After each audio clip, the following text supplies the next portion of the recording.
नमः शिवाय, जय महाकाल। आप सबको पता है कि कल है सोमवार की पंचमी तिथि और इस पूरी वीडियो में हम लोग सोमवार को होने वाले सबसे सुंदर 5 उपाय की बात करेंगे, जो कि पूज्य गुरु जी की कथा से सुन के बहुत अच्छे से आपको बताऊंगा। तो पहला उपाय होगा हमारा आज का कि जो तुमरुका जी के नाम से करना है। दूसरा उपाय आपको माता अशोक सुंदरी की जगह पे करना होगा। तीसरा उपाय आपके जीवन में कोई भी ऐसी तकलीफें होंगी ना, बस मक्खन से उपाय करिएगा। और चौथा उपाय आपको चावल से करना है। ठीक है, बहुत ध्यान से सुनिएगा और समझने की कोशिश करिएगा। ठीक है, चलो सबसे पहले उपाय की हम लोग बात करते हैं, जो कि आपको तुमरुका जी के नाम से करना होगा। क्योंकि भैया इस उपाय को करने से बेनिफिट क्या होगा, फायदा क्या होगा? कई फायदे होंगे। पहला फायदा तो ये होगा कि आपके घर में अगर कोई बहुत ज़्यादा क्लेश करता हो, बहुत ज़्यादा गुस्सा करता हो, उसके लिए कर सकते हैं। दूसरा, आपके घर में धन संपदा नहीं आती, उसके लिए कर सकते हैं। और तीसरा, आप उसके लिए भी कर सकते हैं कि अगर आपकी कोई मनोकामना पूरी नहीं हो रही। ठीक है, इन तीनों चीज़ों को बताऊंगा, सुनो। स्क्रीन पर आपको कलश दिख रहा होगा। ठीक है, तांबे का लोटा लेना और तांबे के लोटे में अपने घर से जल भरना। ठीक है, जल को भर लिया और उसके बाद इस कलश को लेके पहुंच जाना महादेव के शिवलिंग के पास। इस उपाय को सुबह करना चाहो सुबह करो, शाम को करना चाहो शाम को करो, लेकिन सोमवार के दिन ही करना है। ठीक है, पहुंचने के बाद फेस किधर रखोगे? उत्तर दिशा की तरफ। ठीक है, उस कलश के अंदर कुछ आपको डालने की जरूरत बिल्कुल भी नहीं है। महादेव के शिवलिंग के ठीक ऊपर अगर आपकी कोई भी ऐसी मनोकामना जो अधूरी है, तो महादेव के शिवलिंग के ठीक ऊपर तुमरुका जी के नाम से और अपनी मनोकामना कहते हुए महादेव के शिवलिंग के ऊपर जल को समर्पित करना। ठीक है, पहला काम तो तुमरुका जी के नाम से ये करना है अपनी मनोकामना को पूरी करने के लिए। दूसरा काम यहीं पर आपको फिर से बता दे रहा हूं। ठीक है, उस कलश का जल महादेव के शिवलिंग के ऊपर समर्पित करना, किसका नाम लेके? तुमरुका जी के नाम से। और ये जो जल होगा बहता हुआ इस जलाधारी से नीचे गिरेगा और इसी जल को रोक लेना। और जो भी व्यक्ति आपके घर में क्लेश करता है, बहुत ज्यादा क्रोधी है, हमेशा चिल्लाता ही रहता है, इस कलश का पानी ले जाकर के किसी भी चीज में मिला करके उस गुस्से वाले व्यक्ति को पिला देना तुमरुका जी के नाम से। उसका जो भी गुस्सा होगा धीरे धीरे करके शांत जरूर हो जाएगा। ठीक है, दो बात समझ में आई तुमरुका जी की। अब जो तीसरी बात बताने जा रहा हूं वो मैं हर बार बताता हूं जब भी सोमवार का दिन आता है, ताकि आप जरूर किया करिए, भूलना नहीं है, है ना। इस तरीके से आपको लेना होगा मिट्टी का दीपक। क्योंकि भैया इससे बेनिफिट क्या है, फायदा क्या है? अगर आपके यहां धन संपदा नहीं आती ना, तो इस काम को जरूर करना। ठीक है, मिट्टी का दीपक लिया, इस मिट्टी के दीपक में घी भरोगे। गौ माता का घी भरना होगा, भैंस का घी मत भरना। ठीक है, बात आई समझ में। उसके बाद आपको लंबी बत्ती लगानी होगी, गोल बत्ती नहीं लगानी है। लंबी बत्ती का दिया घी का भोलेनाथ के मंदिर में ले जाकर के लगाना होगा। और जब आपका दीपक जल जाए या फिर दीपक जलने से पहले उसी घी में आपको थोड़ा सा एक चुटकी काला तिल डाल करके और उस दीपक को महादेव के शिवलिंग के सामने ले जाकर के जला देना तुमरुका जी के नाम से। जो भी व्यक्ति सोमवार के दिन शाम के टाइम पे प्रदोष काल में इस उपाय को कर लेता है, उसके घर में हमेशा धन संपदा बनी रहती है। ठीक है, पहले उपाय की बात हमने यहां पर कर ली है, जिसमें 3 चीजें मैंने आपको बताई हैं। अब हम लोग बात करते हैं अपने दूसरे उपाय की, जो कि माता अशोक सुंदरी की जगह पे आपको करना होगा, है ना।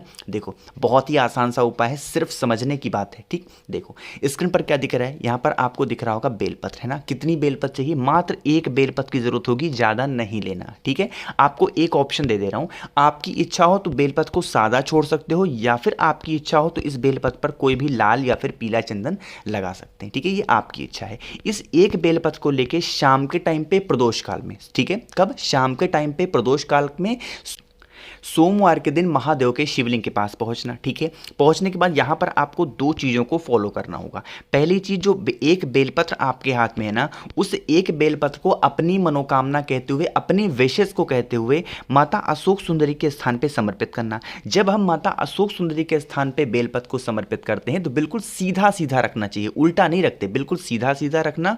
और डंडी होनी चाहिए जलाधारी की तरफ और पत्ती का भाग होगा महादेव की तरफ। ठीक है, एक बेलपत्र को समर्पित किया। अब यही माता अशोक सुंदरी की जगह पे जो बेलपत्र आपने समर्पित किया है, इसी बेलपत्र को उठा करके फिर महादेव के शिवलिंग के ठीक ऊपर समर्पित करना होगा, श्री शिवाय नमस्तुभ्यम का स्मरण करते हुए। ठीक है, इतना कर लिया। अब इस उपाय में थोड़ा सा बेलपत्र को महादेव के शिवलिंग के ऊपर चढ़ाने का नियम बदल जाता है। जैसे आप जिस साइड खड़े होकर के महादेव के शिवलिंग के ऊपर ये वाली बेलपत्र को चढ़ाएंगे, उसकी डंडी का जो भाग होगा वो होगा आपकी तरफ और पत्ती का भाग किधर हो जाएगा? माता अशोक सुंदरी की की तरफ। ठीक है, बात आई समझ में। अब ये जो बेलपत्र आपने महादेव के शिवलिंग के ठीक ऊपर समर्पित किया है, इसी बेलपत्र के ऊपर 1 लोटा शुद्ध जल तांबे के लोटे से चढ़ाना, किसी और कलश से नहीं चढ़ाना है। तांबे के लोटे से घर से भरा हुआ जल महादेव के शिवलिंग के ऊपर बेलपत्र के ऊपर अपनी मनोकामना कहते हुए समर्पित कर देना। सोमवार के दिन जो भी व्यक्ति इस उपाय को करता है, महादेव उसकी जो भी इच्छाएं होती हैं बहुत ही जल्दी पूरी जरूर करते हैं। ठीक है, बात आई समझ में। 2 उपाय की हमने वहां पर बात कर ली है जो कि बहुत ज्यादा आसान थे, है ना। आगे बढ़ें, तीसरे उपाय की बात करते हैं जो कि आपको मक्खन से करने होंगे ना। क्योंकि भैया मक्खन से हम करेंगे उपाय को तो हमें बेनिफिट क्या होगा, फायदा क्या होगा, बताऊंगा। लेकिन अब आप वीडियो को लाइक कर दो और आवाज़ जो भी लोग पहली बार सुन रहे हैं, अचानक से इस चैनल पे आए तो चैनल को सब्सक्राइब जरूर करिएगा। ठीक है, चलो। मक्खन से उपाय करने के आपको 2 फायदे होंगे। पहला फायदा तो ये होगा कि अगर हस्बैंड और वाइफ यानी पति और पत्नी में लड़ाइयाँ बहुत होती हैं तो इस उपाय को करना होगा। दूसरा, अगर आपके घर में बीमारी बहुत ज़्यादा है, छोटी छोटी बात, लोग मेडिसिन दवा बहुत ज़्यादा खाते हैं तो करना होगा। ठीक है, स्क्रीन पर आपको मक्खन दिख रहा होगा। ठीक है, मार्केट में जाना, कहना भैया हमें मक्खन चाहिए, बहुत ही आसानी से मक्खन आपको मिल जाएगा। लेकिन अगर इस मक्खन को आप अपने घर पर निकाल लेते हैं ना तो इस उपाय का जो फायदा होगा ना आपको कुछ ही दिन में नजर जरूर आएगा। ठीक है, देखो मक्खन ले लिया, इस मक्खन को लेके पहुंच जाना महादेव के शिवलिंग के पास। सुबह जाना चाहो सुबह जाओ, शाम को जाना चाहो शाम को जाओ।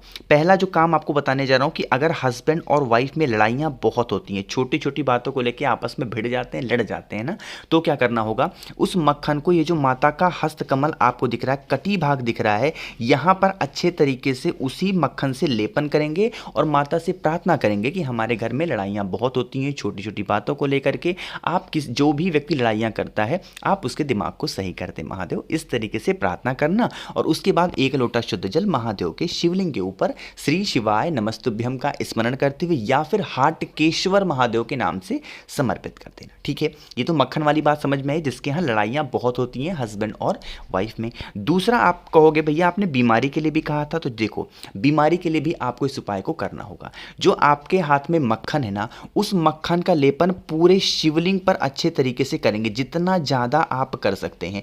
जब उस मक्खन का लेपन आप कर रहे हो तो कौन से महादेव का नाम लेना होगा, बिजलेश्वर महादेव। कौन सा, बिजलेश्वर महादेव के नाम से उस मक्खन का लेपन करना होगा। जब मक्खन का लेपन अच्छे तरीके से शिवलिंग पर आप कर दें तो महादेव के पास खड़े होकर के जो भी व्यक्ति आपके घर में बीमार है उसका नाम और गोत्र बोल करके प्रार्थना करनी है कि हमारे घर का ये व्यक्ति है जिसका नाम और गोत्र ये है, महादेव ये बहुत ज़्यादा बीमार रहता है, बहुत ज़्यादा इसको तकलीफ़ें हैं जीवन में, आप इसकी तकलीफ़ों को, आप इसकी बीमारी को दूर कर दें। कुछ इस तरीके से बहुत ही भाव से, बहुत ही प्रेम से अपनी बात को महादेव के सामने कहेंगे। ठीक है, बात है समझ में। दूसरी, अब आपको फिर उसके बाद 1 लोटा शुद्ध जल जहां पर आपने मक्खन को चढ़ाया है वहां पर श्री शिवाय नमस्तुभ्यम का स्मरण करते हुए समर्पित कर देना। ठीक है, सोमवार के दिन जो भी व्यक्ति इस उपाय को करता है उसके घर की जो भी बीमारियां होती हैं महादेव दूर जरूर करते हैं, खासकर बिजलेश्वर महादेव उसकी जो भी समस्याएं होती हैं दूर कर देते हैं। ठीक है, 3 उपाय की हमने बात कर ली है।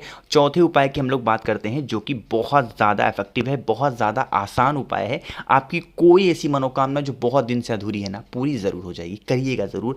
स्क्रीन पर आपको दिख रहा होगा चावल के बहुत सारे दाने दिख रहे हैं ना, आपको मात्र 2 चावल के दाने लेने होंगे। ठीक है, कितने, 2 चावल के दाने लेना। साथ ही साथ आपको ज़रूरत होगी इस तरीके से लाल चंदन की। हमें पीले चंदन की ज़रूरत नहीं है इस उपाय में, आपको लाल चंदन लेना होगा।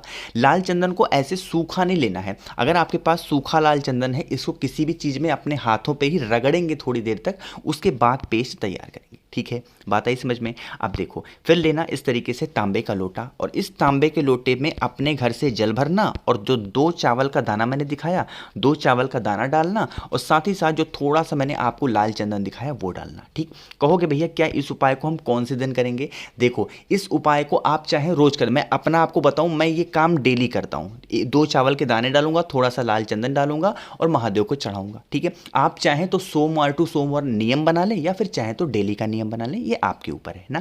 अब देखो ये जो जल है ना, इसको चढ़ाने का एक नियम है, उस कलश का जो आधा जल होगा बेल पेड़ के नीचे समर्पित करेंगे। पूरा जल नहीं, आधा जल बेल पेड़ के नीचे समर्पित करेंगे। चाहे ये बेल पेड़ आपके घर पे हो या फिर आपके घर के बाहर हो, कहीं पर भी बेल पेड़ के नीचे समर्पित करना। ठीक है, उस कलश का बाकी का बचा हुआ आधा जल महादेव के शिवलिंग के ऊपर श्री शिवाय नमस्तुभ्यम का स्मरण करते हुए अपनी मनोकामना कहते हुए समर्पित कर देना। ये जल बहता हुआ जलाधारी से नीचे आएगा जाएगा। दाहिने हाथ में पानी को लेना, जल को लेना और अपने दोनों आंखों पे लगा लेना और यहाँ पर खड़े होकर के 2 मिनट तक श्री शिवाय नमस्तुभ्यम का स्मरण कर लेना। जो भी मनोकामनाएं आपकी होंगी पूरी ज़रूर होंगी। सबसे अच्छी बात है इस उपाय की कि इस उपाय के लिए आपको मंदिर जाने की ज़रूरत नहीं है। चाहे तो मंदिर में कर सकते हैं या फिर चाहे तो आप अपने घर पर भी कर सकते हैं, कोई दिक्कत नहीं है। मैं आपको फिर से बता दूं कि ये 2 चावल का जो काम है ये मैं डेली जब भी महादेव को जल चढ़ाता हूं 2 चावल के दाने डालूंगा और थोड़ा सा उसमें लाल चंदन डाल करके चढ़ाता हूं। ये काम आप भी कर सकते हैं, ठीक है।